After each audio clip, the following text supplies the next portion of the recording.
Le magnat de la musique aurait tenté d'empoisonner Jamie Foxx. Oui, vous avez bien entendu, cette accusation ne sort pas de nulle part. Big Homie laisse tomber des indices depuis des mois dans des podcasts, des interviews et des lives. Mais maintenant, il le dit sous serment, « Je sais qu'il a empoisonné Jamie Foxx. Et Jamie Foxx l'a dénoncé au FBI à cause de ça. Je sais que c'est un fait. La salle d'audience était sous le choc. Diddy aurait piqué une crise pendant la session, frappant la table, visiblement en colère. La sécurité a dû intervenir et Internet a explosé. Les gens ne croient pas à l'explication de l'AVC pour l'étrange problème de santé de Jamie. Ils ont suspecté dès le début que quelque chose clochait. Quel est le mobile? Eh bien, ça devient encore plus sombre. Jamie Foxx a parlé ouvertement de filmer les soirées de Diddy, les fameuses freak-off, dont tout Hollywood semble être au courant, mais que personne n'ose décrire. Il en a même plaisanté sur scène. Mais selon les spéculations en cours, Jamie aurait pu être enregistré quelque chose qu'il n'était pas censé voir. Un jour, je l'ai surpris et je suis arrivé avec une caméra. J'ai dit « Yo Puff, tu dois me laisser filmer tout ça, on doit documenter ça, Playboy. » Il a dit « Laisse-le passer. » Et j'étais là avec ma grosse caméra Canon, avec la lumière et la batterie. Refais ça encore. Pourquoi Diddy voudrait empoisonner Jamie Foxx? Pour donner un peu de contexte, quand vous êtes sous enquête fédérale, il vous envoie une lettre de cible, vous êtes informé que vous êtes visé. Donc, si vous voulez éliminer des témoins gênants, des gens qui pourraient vous incriminer, vous pourriez avoir intérêt à les faire disparaître. On a vu ça tout au long de l'histoire. La théorie. Jamie a filmé quelque chose qui pourrait faire tomber Diddy. Et dès que Diddy l'a appris, tout a changé. C'est là que l'histoire de l'AVC a commencé, que Jamie a disparu de la scène publique, pour réapparaître des mois plus tard, plus discret, plus mince et plus prudent que jamais. Les affirmations de Big Homie CC, combinées au silence soudain de Jamie et au timing de son problème de santé, ont poussé les fans à faire des liens. Ils parlent d'une dissimulation qui commence enfin à s'effondrer en cours. Et Diddy le sait. C'est pourquoi il a explosé. C'est pourquoi la sécurité a dû le calmer. Parce que si ce que dit Big Homie CC est vrai, et s'il y a plus de preuves à venir, ce procès entre dans une dimension criminelle. La salle d'audience n'était pas prête pour ce qui a suivi, car après que le garde du corps de Diddy a lâché cette bombe sur l'empoisonnement, l'attention s'est rapidement tournée vers la raison pour laquelle il voudrait éliminer Jamie Foxx. Le mobile, selon plusieurs initiés, ce sont les enregistrements. Jamie Foxx a été ouvert pendant des années sur sa présence aux soirées de Diddy. Yo Playboy, cette soirée coûte 1,5 million de dollars. J'ai dit, pourquoi faire? Il a répondu, ça coûte 1,5 million pour organiser cette soirée. J'ai dit, Pof, mon Dieu, j'adore, la soirée est incroyable. Oui, le maire est là et tout. J'ai dit, mais c'est trop d'argent. Viens chez moi à Ella, je t'organise une soirée pour 400 $ qui rivalisera avec celle-là. Et il s'est un peu énervé, tu sais, il a dit, yo non, je suis connu pour ça, fais pas semblant. Mais voici où les choses deviennent sérieuses. Il y a maintenant des spéculations selon lesquelles Jamie aurait accidentellement capturé quelque chose qu'il n'aurait pas dû. Un invité, un acte, ou peut être même Diddy lui-même faisant quelque chose de criminel. Et une fois que Diddy l'a découvert, selon la théorie, il a paniqué. Ce ne sont pas seulement des spéculations de fans. Le témoignage de Big Homie CC correspond à la chronologie. La disparition soudaine de Jamie, l'étrange problème de santé et le silence de l'industrie qui a suivi. Les gens croient maintenant que l'histoire de l'AVC était une couverture pour quelque chose de plus sinistre. Et si Jamie a effectivement cet enregistrement, cela pourrait non seulement expliquer pourquoi il serait devenu une cible, mais aussi pourquoi il a été si prudent depuis son retour sous les projecteurs. Je voulais pas que vous me voyiez comme ça, mec. Je veux que vous me voyiez en train de rire, de m'amuser, de faire la fête, de plaisanter, de faire un film, une émission télé. Je ne voulais pas que vous me voyiez avec... En restant silencieux, parfois, les choses dérapent.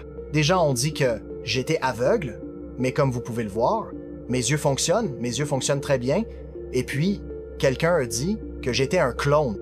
Eh bien, regardez ça. Juste pour plaisanter, pas un clone, mec. Mais je suis ici sur Terre grâce à des gens formidables. Grâce à Dieu.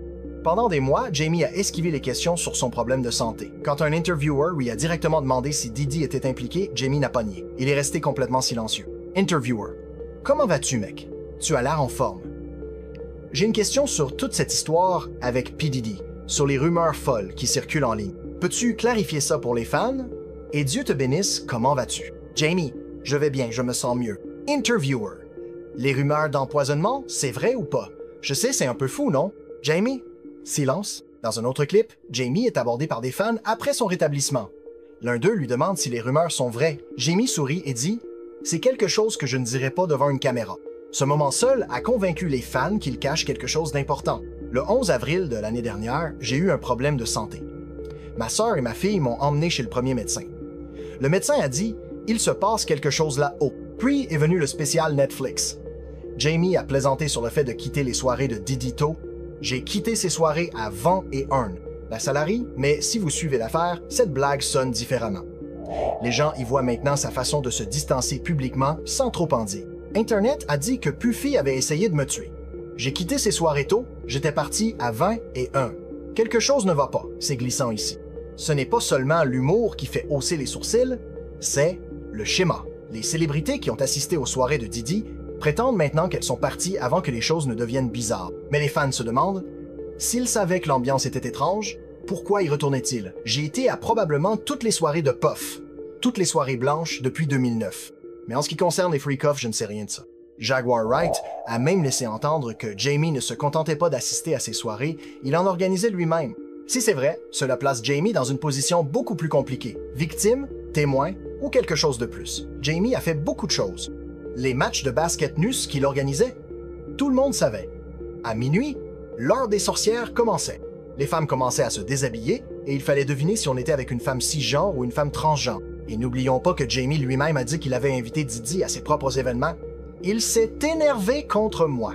Il a dit « Yo, ne joue pas avec moi, tu sais qui je suis. » J'ai dit « Non, je te respecte, mais à LA, je suis connu pour organiser des petites soirées cool. » Alors il est venu à LA, dans ma modeste maison. Il a appelé un samedi matin. « Yo Playboy, je suis en ville, fais en sorte que ça arrive. » J'ai appelé 200 des gens les plus cool. Ils sont tous venus chez moi. Puff est arrivé avec des SUV et des agents du FBI. C'était fou. Maintenant, les fans posent les questions difficiles. Jamie était-il juste un spectateur innocent qui en savait trop, ou faisait-il autrefois partie du même système dont il essaie maintenant de s'échapper? Alors que les allégations concernant Jamie Foxx explosaient en ligne, le cauchemar judiciaire de Diddy ne cessait d'empirer. Car juste après le témoignage du garde du corps, Cassie est entrée en scène, et son témoignage a frappé tout aussi fort. Cassie n'a pas retenu ses coups.